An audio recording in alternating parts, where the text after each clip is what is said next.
అందరికీ నమస్కారం. ఈరోజు ఘంటసాల గారి 50వ వర్ధంతి. అంటే ఘంటసాల గారు పరమపదించి ఈరోజుకి సరిగ్గా 50 సంవత్సరాలు అయింది.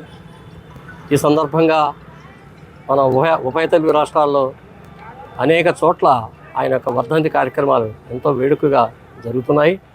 మరి ఆ విషయాన్ని పురస్కరించుకొని మన ఆకివీడులో ఘంటసాల గారి విగ్రహం ముందు మనం ఈ వర్ధంతి కార్యక్రమాన్ని తలపెట్టాము. మరి ఈ సందర్భంగా మన స్థానికంగా ఉన్నటువంటి అతిథులతో పాటు బయట నుంచి ప్రముఖ గాయకులు, సంగీత దర్శకులు శ్రీ మోహన్ గారిని, అలాగే భీమవరం నుంచి ప్రముఖ గాయకులు రమణ గారిని మరి ఈ కార్యక్రమానికి రావాల్సిందిగా కోరడం జరిగింది. వారు మన మీద అభిమానంతో ఇక్కడికి రావడం జరిగింది. సంగీతకారులకు, సంగీత ప్రియులకు ఆరాధ్య దైవం అటువంటి గొప్ప మహాగాయకుడు 50వ వర్ధంతి సందర్భంగా ఆకివీడి గ్రామంలో మరి ఆయన నివాళులర్పించడానికి ఇంతమంది గ్రామ పెద్దలతో పాటుగా, సంగీతకారులతో పాటుగా నన్ను ఈ కార్యక్రమానికి పిలిచినందుకు ముందుగా ఇక్కడ నిర్వాహకులందరికీ కూడా, మా కోటేశ్వర గారికి, మిగతా పెద్దలందరికీ కూడా హృదయపూర్వక ధన్యవాదాలు.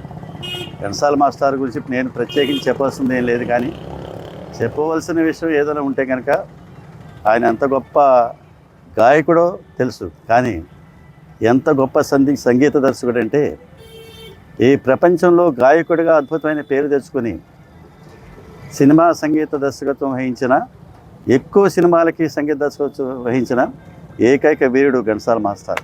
ప్రపంచంలోనే, ఈ ప్రపంచ సంగీత చరిత్రలో అటువంటి గొప్ప గాయకుడు మన భూమిపై పుట్టడం, ఆయన పుట్టిన భూమిలో మనం పుట్టడం అనేది అదృష్టమైన విషయం. ఆయన పాటలు వింటూ ఎంతమంది చివరి దశలో కూడా ఆయన పాటలు వింటూ ఇంకా ఎక్కువ కాలం బతికే వాళ్ళు ఉన్నారు. అలాగే ఆయన పాట వినడం కోసం ఇంటికి పరిగెత్తి వచ్చేవాళ్ళు, లేకపోతే ఇప్పుడైతే టెక్నిక్ బాగా పెరిగిన ఎక్కడుంటే అక్కడ ఆయన పాటలు వినొచ్చు, సెల్లో అయినా సరే. అలా వింటూ బతికే వాళ్ళు చాలామంది, అందులో నేను కూడా ఒకడిని. ఇక్కడ ఉన్న వాళ్ళందరిలో చాలామంది అటువంటి ఉన్నారు. అదే కాకుండా ఫైనల్గా చెప్పేది ఏంటంటే, ఆయన తక్కువ కాలం బతికిన ఆయన పాడిన కొన్ని వేల పాటలు పాడుకుంటూ ఎంతోమంది సంగీతకారులు జీవనోపాధిగా ఆ పాటలు పాడుకుంటూ బతుకుతున్న రోజులు, దాని మీదే జీవనాధారంగా బతుకుతున్న కొన్ని వేల మంది. మరి అంతమందికి ఇంకా జీవనాన్ని ఇస్తున్న ఘంటసాల మాస్టారు భౌతికంగా మనకు దూరంగా కనిపించకపోవచ్చు, కానీ ఈ భూమి ఎంతకాలం ఉంటుందో అంతకాలం ఘంటసాల మాస్టారు బతికే ఉంటాడు. ఆయన భౌతికంగా లేకపోయినా ఆయనకి మనస్ఫూర్తిగా నివాళులు అర్పిస్తూ, ఆయన పాటలు పాడుతూ బతికితే చివరి వరకు ప్రాణం ఉన్నందుకు సరిపోతుంది. ఘంటసాల వెంకటేశ్వరరావు గారి సంగీతం గురించి మాట్లాడేంత వయసు కానీ అనుభవం కానీ నాకు లేదు. ఆయన చనిపోక తర్వాత నేను పుట్టడం జరిగింది. సో కానీ ఆయన గురించి సుపరిచితమైన ఒక ప్రత్యేక గాయకుడిలాగా ఎప్పుడూ మా మధ్యలో ఆయన నిండిపోయినారు. 1922 డిసెంబర్ 4వ తారీఖున ఘంటసాల సూర్యనారాయణ రత్తమ్మ గారిల ముద్దుబిడ్డగా ఆయన పుట్టారు. మేనమామ దగ్గర పెరిగారు.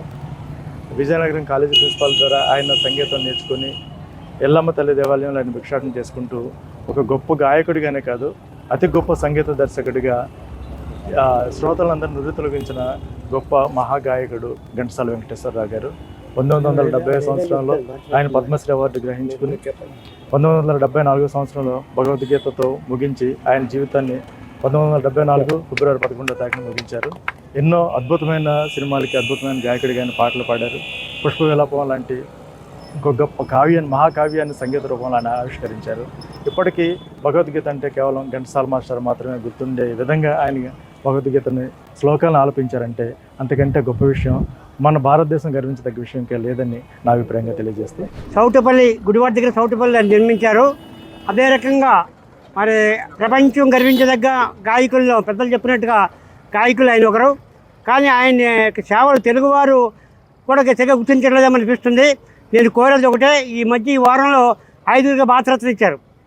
అదే ప్రకారంగా నేను డిమాండ్ చేసేదంటే కేంద్ర ప్రభుత్వాన్ని ప్రపంచం తెలుగు బిడ్డ, ప్రపంచ జాతి గురించి తెలుగు బిడ్డ అయినటువంటి ఘంటసాల వెంకటేశ్వర గారికి భారతరత్న ప్రకటించాలని మోడీ గారిని, అమిత్ షా గారిని డిమాండ్ చేస్తున్నాను.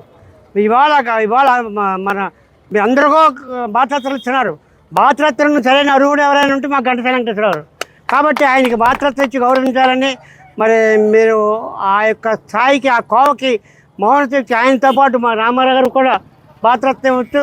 కాబట్టి మా ఇద్దరికి బతుకుండగా మీరు భారతరత్న ప్రకటిస్తారని ఆశిస్తూ, ఘంటసాల గారి గురించి నేనేం చెప్పాలో కూడా అర్థం కాని పరిస్థితి. ఎందుకంటే ప్రతి పిన్ టు పిన్ కూడా బాడీలో ఎక్కడ మీరు ఒకసారి టచ్ చేసిన ఘంటసాల ఘంటసాల ఘంటసాల ఘంటసాల అంటూనే ఉంటుంది. నా వయసు ఇప్పుడు 70 ఏళ్ళండి. నా తల్లి గర్భంలో ఉన్నప్పుడు అభిమన్యులాగా నేను ఘంటసాల గారి పాటలు విన్నాను. అది నాకు తెలుసు.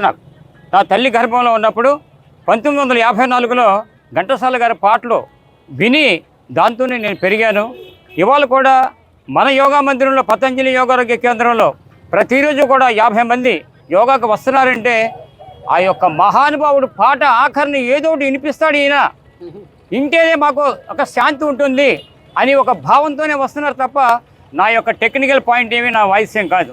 బట్ ప్రతిరోజు కూడా ఒక చక్కటి పాటతో మైమర్పించి ఈ 40 ఏళ్ళ నుంచి కూడా నేను మన పతంజలి యోగా కేంద్రంలో ఆ యొక్క మహానుభావుడు పాట రోజు కూడా వినిపిస్తున్నందుకు ఈ కోటేశ్వరరావు వెంకన్న గారు ఈ తలపెట్టిన ఈ కార్యక్రమానికి వాళ్ళకి ఒక్కసారి ధన్యవాదాలు తెలుపుతూ, ఈ రోజున ఒక మహానుభావుడి గురించి చెప్పుకోవాలంటే జనాలు లేని పరిస్థితి ఉన్న ఈ రోజుల్లో ఓ మహానుభావుడిని ఎప్పుడు నిరంతరం గుర్తు చేసుకొని ఆయన యొక్క కీర్తి ప్రతిష్టలను మనం అందరికీ తెలియజేయడం అనేది చిన్న విషయం కాదు. ఈ రోజున ఘంటసాల వెంకటేశ్వరరావు గారు ఒక గాయకుడిగా కాకుండా ఈ సమాజంలో అనేక మార్పులు తేవడంలో కీలక పాత్ర పోషించారు. ఎలా మార్పు తీసుకురావచ్చు అంటే ఆయన కంఠం ద్వారానే ఆ సాహిత్యాన్ని ప్రజలకి అందజేసి ఈ రోజున రైతు బాధలు కానివ్వండి, సామాన్యుడు బాధలు కానివ్వండి, ఈ రోజున పాత సినిమాలన్నీ చూస్తే మన నిత్య జీవితం ఆ పాటల్లోనో ఆ సినిమాల్లోనో కనిపించే పరిస్థితి. అంటే ఈ పాట నాకు గుర్తిస్తుందా, ఈ పాట మా కుటుంబానికి గుర్తిస్తుందా, ఈ పాట మా జీవితానికి గుర్తిస్తుందా అన్నది నిత్య జీవితం గురించి తెలియజేసే పాటలు ఈ రోజున మన మోహన్ గారు చెప్పినట్టు, రమణ గారు చెప్పినట్టు ఆ పాటలు వింటూ మన కుటుంబ పరిస్థితి ఈ విధంగా ఉందని కూడా తెలియజేసుకొని జీవనం గడిపే వాళ్ళు చాలామంది ఈ రోజున ఉన్నారు. కాబట్టి ఘంటసాల వెంకటేశ్వరరావు గారు మన తెలుగు కీర్తికి కిరీటంలో ఒక మైల్ రాయిలేంటి ఆయన పాటలు ఈ రోజున మన తెలుగువారు ప్రపంచవ్యాప్తంగా ఉన్నారు. ఈ రోజున ప్రపంచవ్యాప్తంగా కూడా మన పాట వెళ్ళిందంటే అది ఘంటసాల వెంకటేశ్వరరావు గారి ద్వారా వెళ్ళిందని. బీథోవెన్, మొజార్ట్ లాంటి అంతర్జాతీయ కీర్తి కటించిన అలాంటి స్థాయి కలిగిన ఘంటసాల వెంకటేశ్వరరావు గారికి నివాళులు అర్పించుకుంటూ ఈ కార్యక్రమాన్ని